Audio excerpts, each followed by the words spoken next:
News Channel 5 on your side presents Kaleidoscope, focusing on people who make a difference in Northeast Ohio communities. Hello everyone, I'm Leon Bibb. Welcome to the broadcast today. Bonnie Entler is Executive Director of Seeds of Literacy, a local adult literacy program. She's here with a student, Crystalie Martinez, to tell us more about the work her organization is doing. Then later on, Larry Benders and Steve Frowork from the Cleveland Site Center will talk about the mission of the Site Center and its programs and services. They will offer a lot of insight onto that. Also on the broadcast today, Rhonda Greer of Christian Children's Home of Ohio will be here to talk about children in need of foster care and adoption. Good afternoon again. I'm Leon Bibb. This is Kaleidoscope, and so we begin. Beginning with Bonnie Entler, who sits on the left. She's Executive Director of Seeds of Literacy, and Crystalie Martinez. Is it Martinez or Martinez? Martinez. Martinez, who's a student at Seeds of Literacy. Good to have you both with us. Thank you. Let's begin with you, Bonnie Entler. What is Seeds of Literacy? We do basic education and GED prep classes for adults. We really empower adults through education, but we take a really different approach to education. We actually do all one-on-one instruction with a core about 200 volunteer tutors who help out. And you prepare them for what? We prepare them for the GED. For the GED, so they can get their high school diplomas. Yes. Their high school diplomas. And it's a good thing. I bet you are busy all the time doing this. We are. We take in new students every single week to our program. Yeah. Speaking of students, you brought one with you. Crystalie is with us. Tell me what's going on for you, Crystalie. What are you preparing for over there? I prepare for the GED test. So far, I've done 3.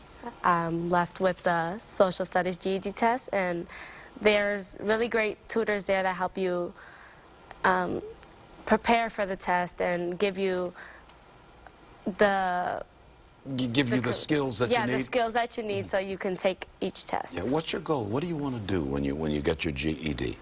Temporarily, after I get my GED, I would like to go into phlebotomy school and do that for a while I do a 4-year school after that, and I would like to do accounting and finance. Well, we wish you well with that. She's in the right place, Bonnie, to get on track to do what she wants to do, correct? She is. Yeah. Tell me about something that you and I were chatting just a little bit before about something called functional illiteracy. What is that? Most people, when they hear the word illiteracy, they assume it's someone's ability to read. It's a little bit more than that. It's one's ability to function, comprehend, and be able to solve solutions. Unfortunately, our city has a huge functional literacy rate. It's about 66% here in Cleveland. But with many opportunity, or with an opportunity like this, brings great challenges and for us to change that. So what we try to do is get people to be more than functional. Yes. You want them to be able to read the medicine bottle, read the bus schedule, read the airline schedule, and know how to get around and negotiate their way through life. Correct.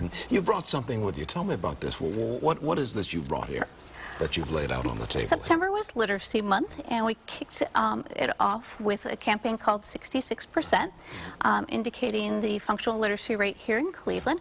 But with that comes a great opportunity to empower everybody to change that. Yeah. Now this looks like it's written backward as we talk about. It's a little window clean. Because this is a sticker that you put on your car, and when you put it on the car, it will show up correctly. That may be hard to see, but what it says is 66%. That's really hard to see under our bright lights here, but trust me, I would not deceive you on that one. But it says 66%, and we need to raise that number. Correct. So that so many people are. What kind of opportunities do you help provide for people?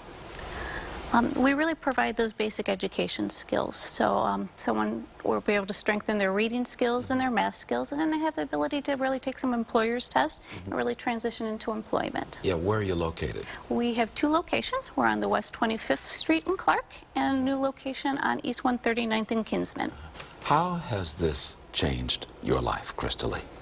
Basically, I went from hopeless to having hope, because with no education, there's really no great job opportunities out there. So as a child, I always had big dreams for myself, and I didn't see myself as a failure until I did leave school. I decided to leave school, and basically I went from feeling like a failure to now having my hopes and dreams back, knowing what I want to do with my future, having goals, and setting those goals and completing those goals. Did you run into walls when you got out without your high school diploma? Oh yes, I was working at a Burger King, and I seen those around me, and they did have a high school diploma, and I thought to myself, why aren't they pushing themselves to do better?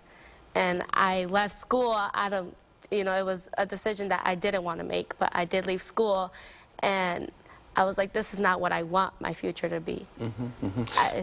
I don't want to be in a minimum wage job. She's got the right attitude, right, Bonnie? does. You've won some awards. Your organization, Seeds of Literacy, which has an office on the east side, one on the west side, you've won some awards. That means you must be doing the right thing. Well, thank you. I really think it's the model that we really take for our students. Students are at a variety of different academic levels, so our tutors and our teachers really work with the students where they're at their own pace. Can they walk in and get started? Pretty much so. We have registration every single week, and as soon as they complete the registration process, they can attend class. And we have, at our west side location, we operate on 12-hour days from 8:30 to 8:30, and our east side, we are there from 9 to 5. Why don't you give me locations for your west side and east side locations? The west side location is at 3104 West 25th Street, which is on the corner of West 25th and Clark. Our east side location is on the corner of East 139th and Kinsman. East 139th and Kinsman. Correct. And West 25th and Clark. And people can walk in and really get information by just walking in. Yes. Yeah, because we're talking about so we want to make sure that they're hearing what we're talking about.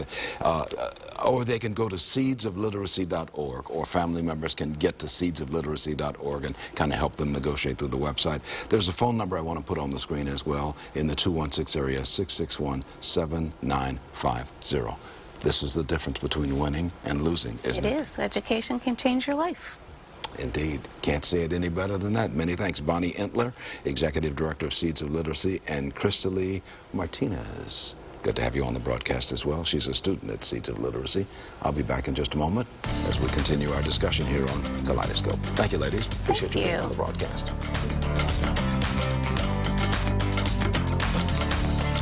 You're in touch with Kaleidoscope. Today we have two guests from the Cleveland Sight Center.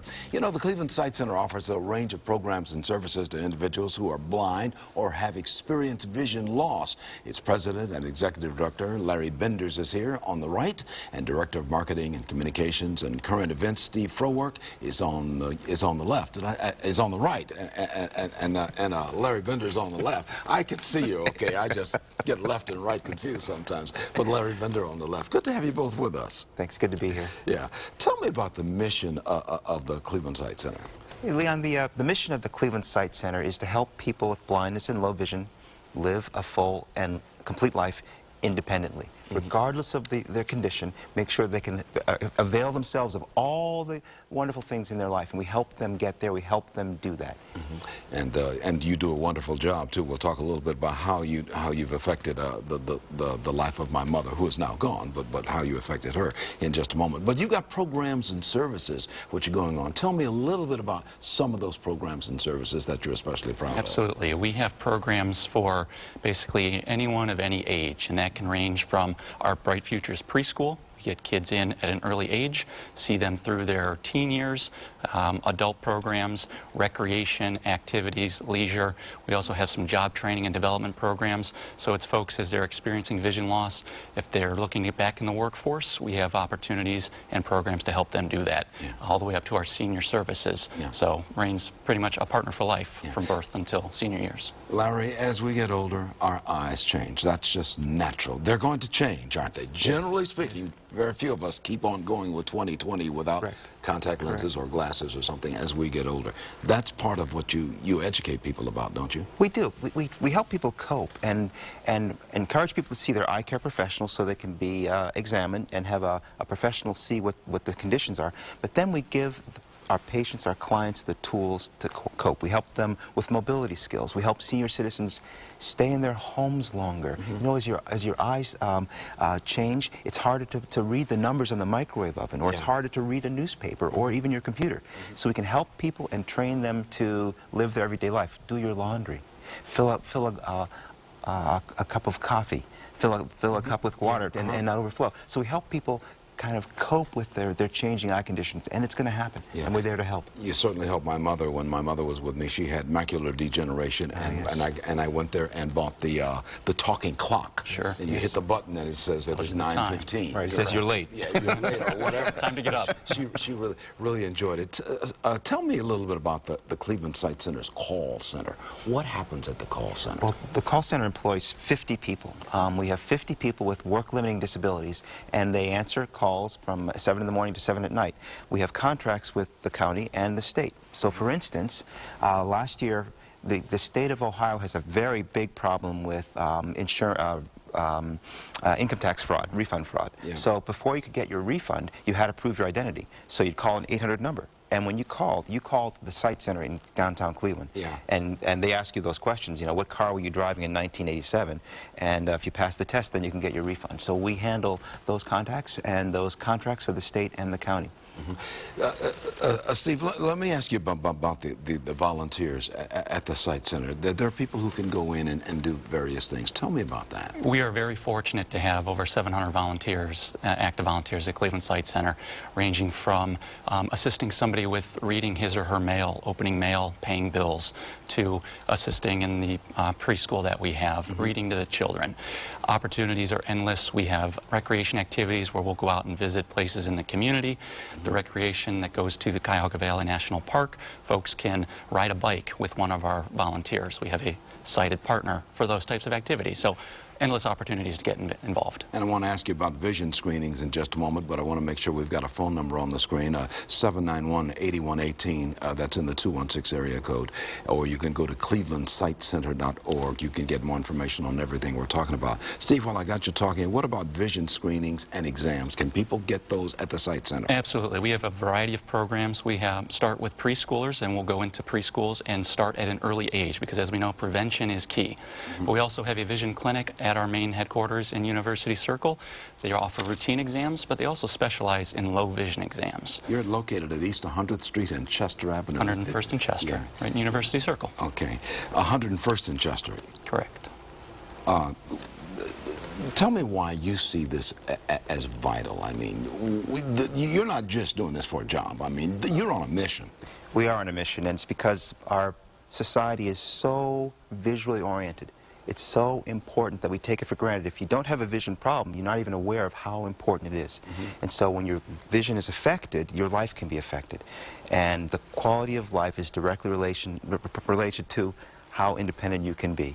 And we help people be as independent as possible, and that's what our mission is, and that's what we do every day. People can make a phone call right to the Sight Center and get information on everything we're talking about, or if they even don't know what to ask, if they just tell their situation, you'll figure out the question and Place give that them an call answer. and we'll direct them as appropriate. Okay. I appreciate you being on the broadcast, really. And you got a program called, maybe we can squeeze this in, the Fidelity Model at Case. What is Right, that? we help What is people.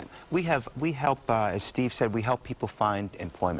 So we train people to be ready for employment, to be job ready, and we also help them go out and do the interviews and secure the employment. Yeah, it's So- called the Supported Employment Fidelity Model. Right, we use a quantitative model through CASE to make sure that we are actually working as hard as possible with best practices to make sure that our training programs are effective and efficient in helping people get employed. Larry Benders is President and Executive Director of the Cleveland Sight Center, and Steve Frowork is Director of Marketing, Communications, and Special Events. Gentlemen, thank you for being on the broadcast. 791-8118 in the 216 area code. More information on everything we're talking about. I'm Leon Bibb, taking a break. I'll be right back in just a moment.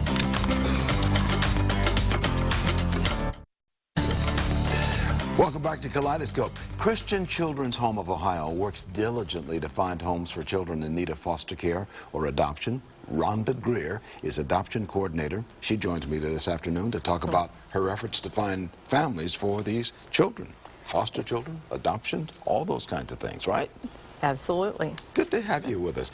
Is that the overall mission of Christian Children's Home of Ohio? Well, the Christian Children's Home of Ohio exists to help people find hope and healing in Jesus, and we do that through a variety of programs. I work for Encompass, which is a ministry of Christian Children's Home of Ohio, and we serve families through foster care, adoption, and counseling. But at our main branch in Worcester, we also have equine therapy, we have a residential treatment center, and we have a team building course. Yeah. So, what's the typical profile of children in need of foster care or adoption? Well, children come into foster care because of abuse or neglect. Often the children that are referred to us are little sibling groups of 2, 3, 4 kids, or maybe the older children. You're looking for families to take in these youngsters. What are the qualifications now? Well, we believe that children grow better in families, and we're looking not necessarily for perfect families, but just people who love kids, people who have some flexibility to spend time with children, care for their needs, people who worked well with a team, because we will encompass that child with a team involving counselors, case managers, the birth family, the foster family. So we need people who are willing to work as a team. We have a lot of children in foster care right now, don't we? Yes, we do. In Ohio, we have over 12,000 kids in foster care system. So, and these kids all need, they're all trying to get their lives together, and they need the warmth and the love of a family. Yes. Yeah. And stability. Yeah. How long does it, on average, how long do foster parents perhaps keep a child? How long would they have a child? It could be anywhere from 6 months to a couple of years. And from there, they can even be adopted. From that point, if children are in the custody of Child Serving Agency 12 out of 24 months, then the county can apply for permanent custody. And if that's granted, then foster parents are the first people that we look at to see if they would like to adopt that child and make a permanent home for him. I want to put a phone number, as we continue our discussion, I want to put a phone number on the screen, 330-345-7949, or you can go to encompasscenters.org, encompasscenters.org. You can get more information on everything we are talking about. I'm intrigued now because it's called the Christian Children's Home. Yes. So there is a religious piece in all of this. There's a foundation there. Tell me about how that works with what we're talking about.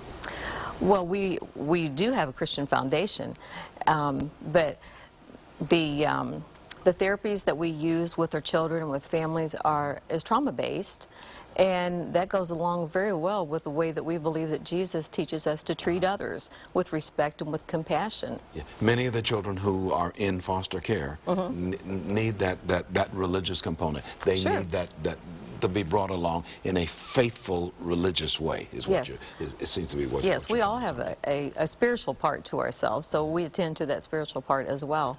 We don't force religion on a child.